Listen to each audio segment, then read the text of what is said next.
Thank you everybody for joining us tonight. As you know, this is kind of to go through the parking around the high school, things that we've observed since school started, and kind of our plan going forward. So that's generally what our topic is tonight. Don't have a lot of a presentation, but do want to go through a little bit. So we'll go and get started. First of all, just want to make sure you have the contact for Mandy, who is on the screen. If you have any questions after this meeting or just any comments you want to send in, you can email Mandy at mdesanto.uaoh.net. Also, if you want to enter any questions or comments into the chat box, after I go through the presentation, we'll try and respond to as many questions and comments as we can. So that's where we ask that you enter any feedback you might have. Agenda first, introductions. My name is Gary Wolfong. I'm the Public Service Director in Upper Arlington. Also on the call or the meeting, Carla Odebrowski, our City Engineer, Aaron Scott, our Assistant City Engineer, and the aforementioned Mandy DeSanto, our Management Assistant. Like I said, a brief agenda, a little bit of a background on what's been going on out there, some proposed solutions that we're moving forward with. And then, like I said, if you have any questions or comments in the chat box, we will address those at the end. First of all, background, I don't think I need to go into too far in the background. I think everybody knows what the school project is and what they've done out there. With the school project, they redid their parking lots. And so that's what we were waiting to get done because we wanted to see what impact that would have on parking around the school. So the parking lots were finished this summer, and we wanted to see what the parking lots, the impact would be once school had started. So we wanted to wait till school started to really see what's been going on out there.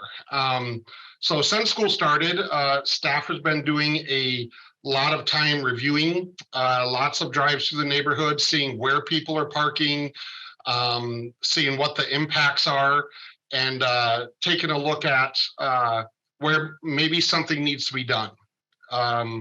We're also been talking to the school representative just about how they are working with the new parking lot, how it operates and what their needs are. Those discussions have centered on, how can they utilize the parking better, their on-site parking, and the dedicated spots for their faculty. And we're continuing to have those conversations, and I think those conversations will continue beyond anything that we do in the near future. One thing I found interesting, a big upside with the new parking lots is they actually are parking more students than they had. I was told in the past they were only able to park basically seniors is all they could fit. This year they parked all of their seniors as well as 50 juniors. So they do have that additional parking, which is a good thing.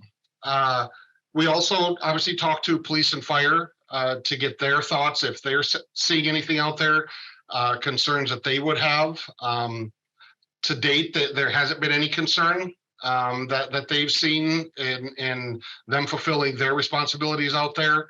They even just recently, even I think today, just in the last couple of days, fire has been out there doing some of their fire hydrant maintenance, and even in that they haven't had any issues doing what they need to do.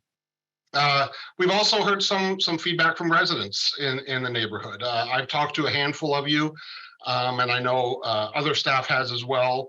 A common, I guess, a common complaint or concern has been the number of cars, and especially the impact on driveways, and that it makes it difficult to get in and out of driveways with cars right next to the driveway. So we'll talk about that as we go forward of what we're going to try to do to help some of that. So just I want to do a general overview of what's out there in the area. Parking is restricted on the fire hydrant side of the street, and also at intersections for safety, really, and congestion. Just as a side note with that, at the intersections, even if there isn't a sign out there that says no parking from here to corner, by city code, people are supposed to stay 30 feet away from the intersection. So that's another thing that you'll see. We're looking at some signage as well. In some cases, more than 30 feet. But that's what they're supposed to be doing. We do have striped parking spaces already in place on 3 streets, Northwest Boulevard, Mount Holyoke, and Zollinger. For at least a portion does have the parking striped on the roadway. And that striping on the roadway is something that we plan on implementing on other streets as well. So I'll get into an exhibit. We have an exhibit for the whole area. I broke it in half just so it's a little bit easier to see. Basically, this shows the north half. You can see there the north half of the neighborhood we looked at. The black lines that you see are where no parking is permitted at all. And then what we're showing with the dashed lines is where we plan on putting in parking stalls to designate where a vehicle is supposed to park. Like I said, we definitely heard complaints about access to driveways out there. And so that's something we want to try to alleviate with the parking stalls. Another benefit is we can make the parking less dense. In some cases, there might be 3 cars that squeeze in between driveways when 2 would be a better option. And there too, as with, I said 30 feet from an intersection, they're supposed to stay 5 feet away from the driveways. And a lot of times without something showing that, some type of a paint or a sign, vehicles get too close to driveways. So by putting in the parking stalls, we can keep them spaced out properly from the driveways and make sure that they're not cramming too many vehicles into one area. And like I said, it helps with compliance. It just helps with people only parking where they should or where they're supposed to. So, as I said, the dashed line is where we're proposing and going to put in the parking stalls. You can see here on Brandon, north of Kirkley, and then on Kirkley between Brandon and Mount Holyoke. And then you see the north half, Wellesley, up to Zollinger, and we'll go to the south half here in a second. You also see the black line here at Wellesley. That's one of the streets. We're definitely going to end up pulling back a little further than the 30 feet. There definitely seems to be cars that congregate on that north end. And so we want to pull them back from the intersection a little bit. And then again, with the parking stalls, delineate where exactly they can park. So we'll go to the south end. Again, to start with Wellesley there, continuing on the no parking, or I'm sorry, the straight parking down the rest of Wellesley, down to Ridgeview. Once again, backing up from Ridgeview a little bit more than just the code required to make sure that people are staying away from the intersection. There again, if you go south of Ridgeview, you can see straight parking on Brandon, Chester, and Westmont.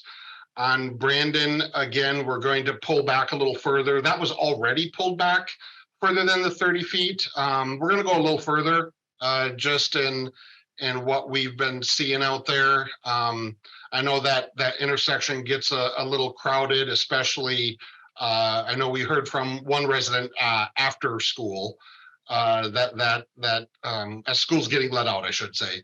So we're going to try and pull back from that intersection and hopefully help that out a little bit as well. 2 spots that we're going to add parking that isn't currently there. first you see on the north side of Ridgeview, we're going to put striped parking in what used to be the pull-off area to drop off to the old school. So it's a perfect spot for us to get some striped parking stalls in there. And so we're waiting. The school just recently got all of their big bags that they had for the turf. They just recently got that out of there. So we plan on striping that out for parking as well. The other note you see right there in the middle that we are coordinating with the high school to get some public spaces back on Brandon. Currently, that whole stretch of Brandon is designated for faculty only. And I think it's by permit, actually, is the way it's worded. So we've been working with the school that there seems to be a lot of spaces out there that aren't being fully utilized. So we're continuing to work with them. We're definitely going to get some back, probably on the southern end by Ridgeview. Don't know exactly how many yet, but they're definitely aware that we need some spaces back there. And so within the next couple weeks, at least, we're going to add some spaces on Brandon. That would be public parking. So, at a minimum between Ridgeview and Brandon, we should be adding quite a few spaces there that are not currently available today to the public or students even, whoever would want to park there. So, I mean, that's really basically it. We plan on doing that striping here probably within the next 2 to 3 weeks. You might see some signage out saying no parking as we get ready to go out and stripe the spots. But all of this is based on observations, things that we've seen over the last month or so, maybe almost 2 months now, since school started. So this is what we are going forward with.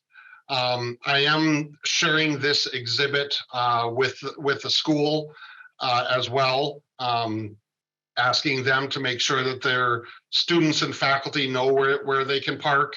As I said, the school is continuing to explore options to improve it on their end, and we're continuing to talk to them, and they've been helpful and working with us on that. So that's the plan that we wanted to share with everybody. And I just want to stress as well that while we're moving forward with, we're going to, like you said, we're going to stripe out these spots. We're going to get some signage up at intersections in some spots.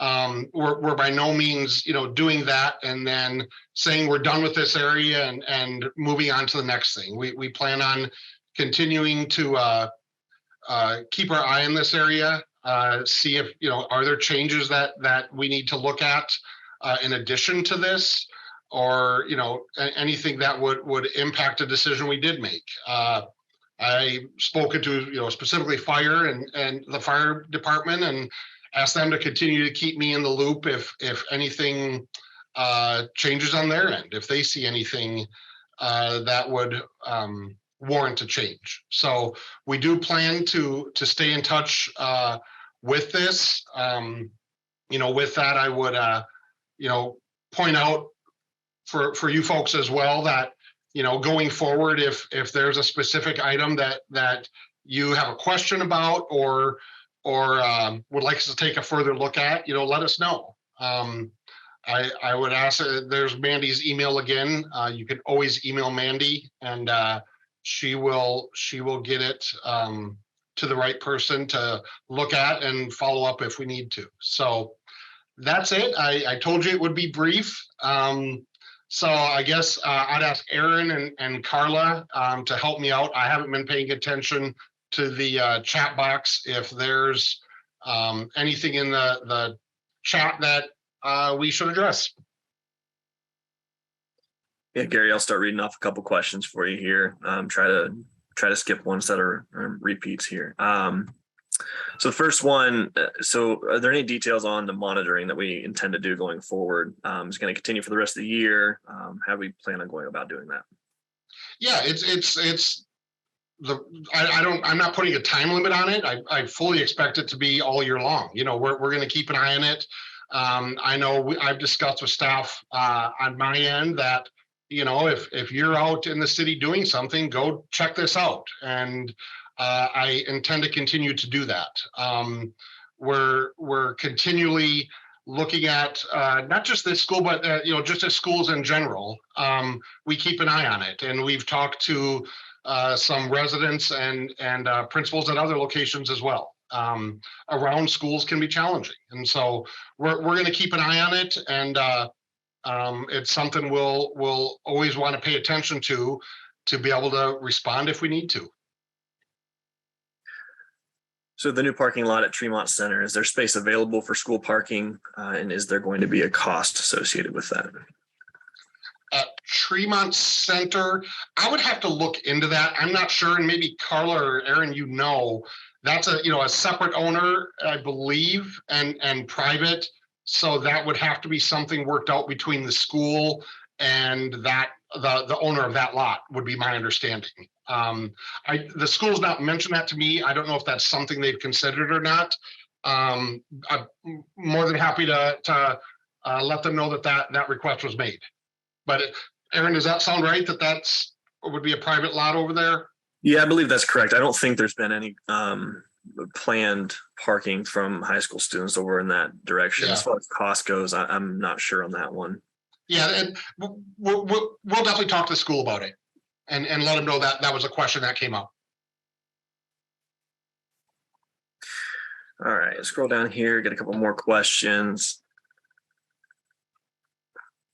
Are you preparing to remove all the no parking during school hours signs so every street is treated equally?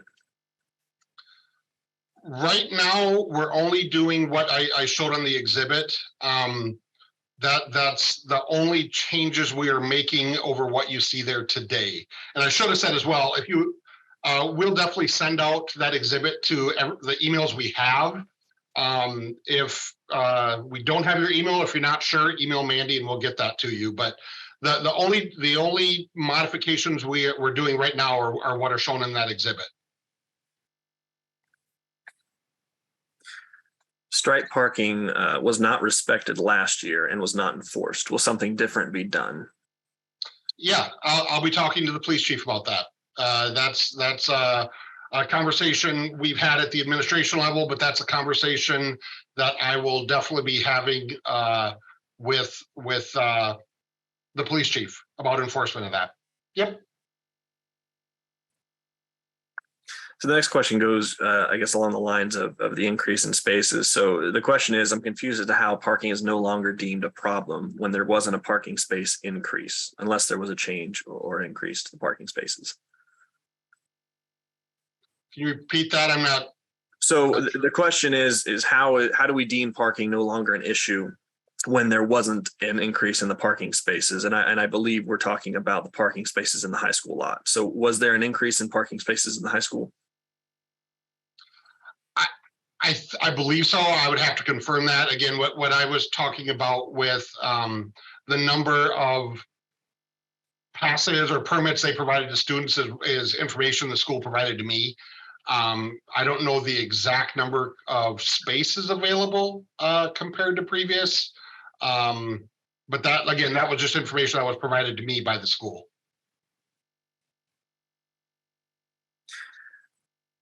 Next one, why are no parking signs during school hours not being returned to certain streets now that construction on the school lots is completed? Yeah, I know that's something that question's come up a couple times. I'll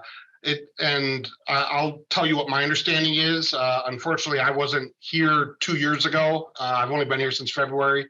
But my understanding is that doing a review post-construction has been the city's plan for, kind of from the beginning to really look at what restrictions were necessary and required and made sense for the area. I think the thought process was that, this is public right of way. These are public streets. And so there should be some accommodation for public parking on the street.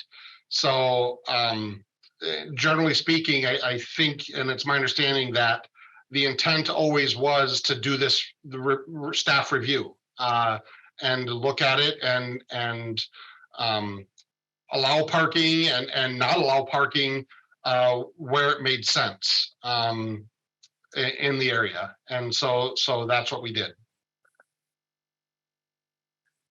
The next question up is, is it too soon for these decisions to be made until further in the school year, until we get to see what the effects of the inclement weather might be? I guess I don't think it's too soon. I think from our perspective, we have with the review we've done, we have a good idea of where people are parking. So I think we're comfortable, with that knowledge of where the parking is. We're comfortable moving forward with something. Like I said, we're going to continue to monitor it, and I think that's a fair question. Talking about inclement weather, we'll be keeping an eye on it this winter. Hopefully, it's not too inclement. I prefer summer, but we're comfortable moving forward. We think we know enough to do that, and but we'll continue to take a look at it. The students are parking north of the high school on Kirkley, Brandon, and Bembridge, and leaving spots open in the parking lots because they don't want to walk as far. How does striping help this issue? I don't, and I can confirm this with the school. The parking for students in the parking lot that is by a lottery, so not just everybody can park there. My assumption would be that if they're parking up on the street, it's due to not having won the lottery to be in the lot, and so that's why they're parking there. It isn't a matter of being close or far, but again, that's why we're hopeful that the again, with identifying parking stalls, parking spots, we can reduce that massing at what feels like out there. And by, like I said, we're going to add some spots on Brandon. We're going to add some spots on Ridgeview to hopefully alleviate some of that has gotten up into the neighborhoods. Would a return of the restrictions push parking back to where it was? I would assume so. Any restriction we do, all it does is shift the parking somewhere else. I don't think that, necessarily results in people not driving anymore. It typically just shifts it. So it's just shifting from one street to another is what that does typically. The next question is an interesting one. Why isn't transportation to the high school by bus encouraged as a viable option to increase parking in the surrounding neighborhood? That's a question for the school. And again, we can let them know that was a question that came up. But that's not a question I have an answer to. Next question is one I think we'll have to discuss internally and see if it's something we can do, but can the city add parallel parking to the north side of Zollinger? Yeah, that came up as well.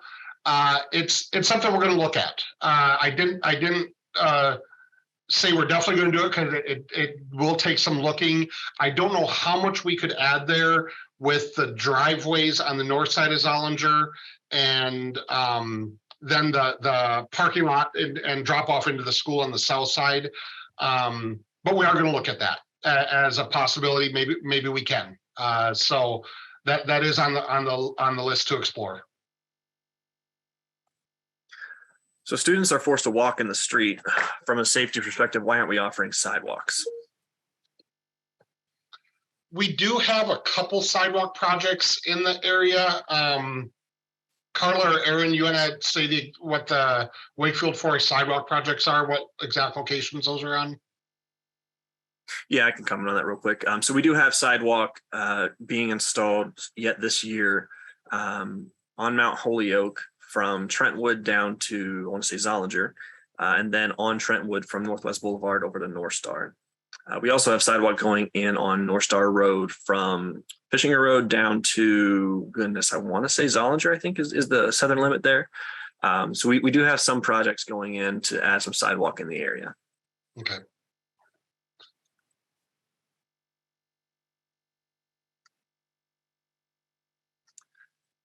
Let's see. The school's projecting an additional 1,500 students over the next decade. Are we planning for this? What was that? Sorry, what was that question again? So the school's projecting an additional 1,500 students over the next 10 years. Are we planning anything for this? We don't have anything specifically in the works right now. I think that's something we're going to continue to work with the school on as we go forward, and understanding what those impacts are to not only the school but the surrounding streets. So that's going to be a ongoing discussion with the school. Why not install angled parking on Ridgeview to increase the number of spaces? Angled parking on Ridgeview. I hadn't thought of that, to be honest with you. I guess that's something we could look at when we resurface that road next time, which I think is coming up in the next couple of years. But I'm not going to say no. We'll look at that. The one concern there would be is just that is kind of a major east-west corridor, and I'm thinking out loud here of just people backing out specifically at the end of school when there's a lot of traffic out there. But that's something we can look at. The question was asked about turning one of the parking lots into a parking garage, and I can, I guess, field that one pretty quickly. Cost is prohibitive on something like that, so it's not really, I guess, a viable solution in this situation. The question was also asked about creating angled parking on Mount Holyoke, and when Mount Holyoke is scheduled for any kind of repaving work. I guess I'll give the same answer as I did on Ridgeview. We'll look at that. I'm not sure exactly when that's scheduled for resurfacing, but yeah, we'll definitely make that note to look at that as an option. And I'll continue rolling through these questions here. I know we've got quite a few. If we don't happen to get to your question, feel free to email these in. Some of these are rhetorical, so we'll let those go and address those later. Let's see. Did the analysis performed take into account an influx of drivers during the second part of the school year, as more students are drivers for the second part versus the first part? Yeah, we talked about that, and I think that's it's a little bit of a wait and see, and as I said, that's part of us continuing to monitor this out here. That falls in the we don't know what we don't know category, and so we'll continue to look at that as more students get their driver's license. So that's exactly a reason why we're going to keep paying attention to this area. The question, will signage be replaced southbound on Northwest Boulevard, controlling the parking between 7 and 9 a.m.? We'll look at that. I'm not, is that the signage there? Aaron or Carla, do you know, is that the signage out there today? I'm not 100% on that one. We'll have to look at it. Yeah. Based on the way the question reads, and I'd have to familiarize myself with it, but it seems like there was probably parking restrictions southbound during rush hour on Northwest Boulevard. So we'll take a look at that and see how that might change going forward. Okay. Yeah. We'll look into it.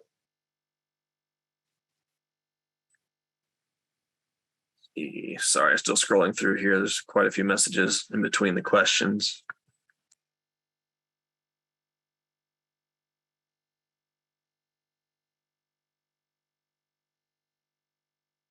Sorry. Is there anything being done to slow down traffic, particularly on Brandon Road? Particularly on Brandon. We're looking at that. I know that concern has come up.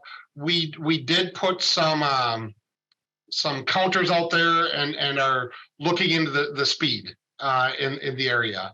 I'm not. We don't have anything specifically proposed at this time. That is something that typically, having parking calm traffic, it narrows up that roadway, and so it typically does slow people down.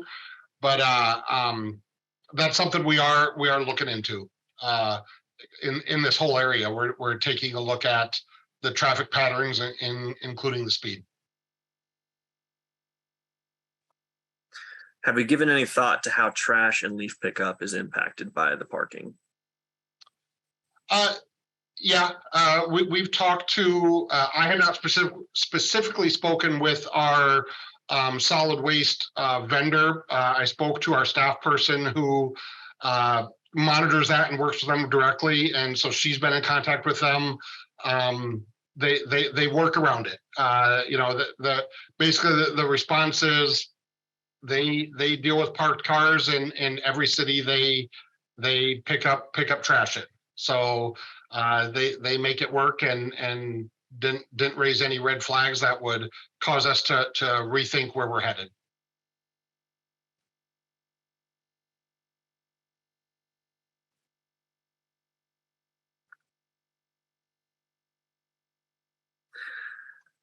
Question here. Jackie had said earlier that Mount Holyoke sidewalk will cross over Fishinger with flashing lights. Is that happening? The answer to that right now is, as part of the sidewalks that we are installing this year, and as part of the proposed traffic calming improvements proposed for next year, we are looking at a crossing of Fishinger Road. We are looking at that crossing and making sure that what we put in would be a safe crossing. And we are looking at something like the RRFBs, which are the flashing lights that you are mentioning there.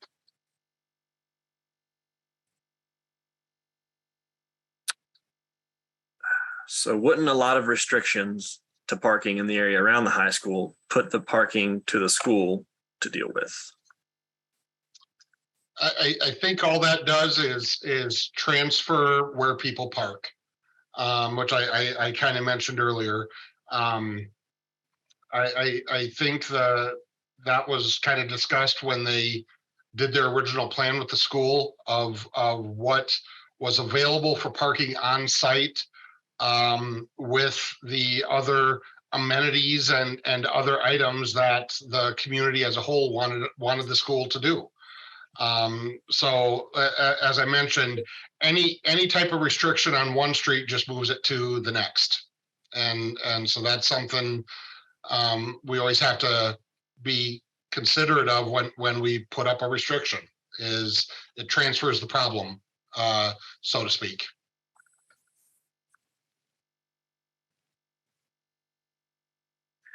So Gary, we've made it through all the questions that I've seen so far. Okay. There are a few in here that I've not read out as they were redundant and or I guess not questions but comments, and so we'll have to look back through the chat box here afterwards and go through the comments and make sure we've considered all of them.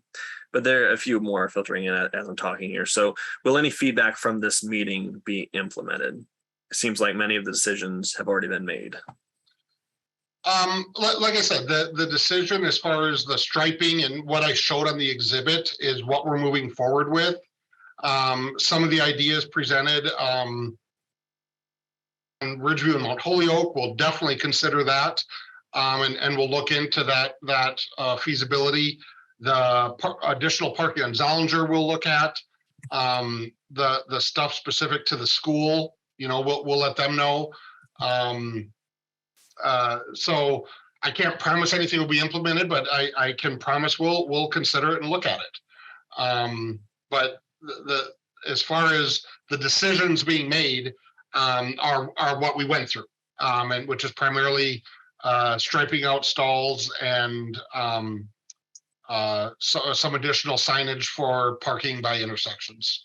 But beyond that, we're open to exploring the other options. So Gary, another question has come in that I think is worth addressing because it's one we do get often. What about adding yellow paint around driveways to indicate no parking? Yeah, we've talked about that. From a maintenance standpoint, painting the curbs is a lot more challenging and difficult than the parking stalls. So we discussed that, and we prefer with the stall option, which will identify, you know, how close to that driveway you can be. So we're trying to shy away from the yellow curb going forward, and prefer to go with the stalls. One more question, I guess, for you here, Gary. An interesting one. Did you consult with real estate agents about how this will impact home values? I did not. Yeah, we didn't do that.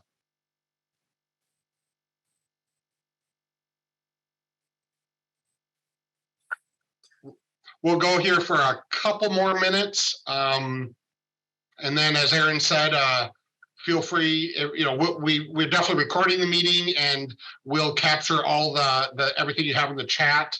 And if you think of anything else going forward, or if there's something specific that you put in the chat that we missed, all I see is that there's 99 plus comments in the chat. So Aaron's good, but he might have missed something. So please feel free to email Mandy, but we'll go for a couple more minutes here.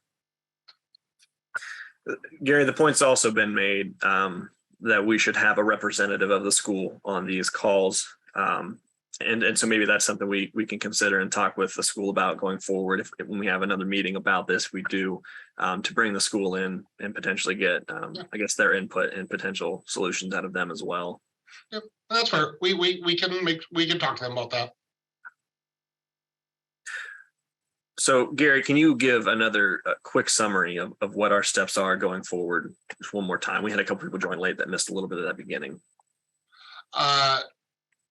Yeah, I mean, the next steps are we'll be painting parking stalls on the streets that identified on the exhibit, which I'll go back to that just quickly if people join late. Here's the north half, which is Brandon, Kirkley, and then you see Wellesley on the right. And then the southern half of Wellesley, and then Brandon, Chester, and Westmont. So we'll be placing parking stalls on those streets. We'll be adding parking stalls on Ridgeview on the north side, and we're going to continue to work with the school. We'll definitely get some spots there here soon, and continue to work with them going forward on that utilization of the stalls on Brandon. So it's going to be getting the parking lots, or excuse me, the parking spaces striped out, adding some signage at some intersections to make sure people aren't too close to the intersections. And so hopefully, weather permitting, we'll have that done within the next 2 to 3 weeks. And then after that, as I said, it's going to be continuing to just stay in touch with the school, see how things are utilized out there, and see if there's anything additional or modifications that are warranted.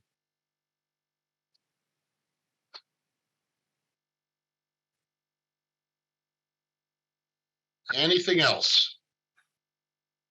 I don't have other questions trickling in right now. Okay. Well, thank you, everybody. I appreciate you taking time tonight to walk through this. As I said, if you missed it, if you got in late, we'll send this exhibit out to everybody whose email we have. If you're not sure if we have your email, or we don't, please email Mandy DeSanto at the email on the screen, and she'll add you to the list and make sure that you get this exhibit. And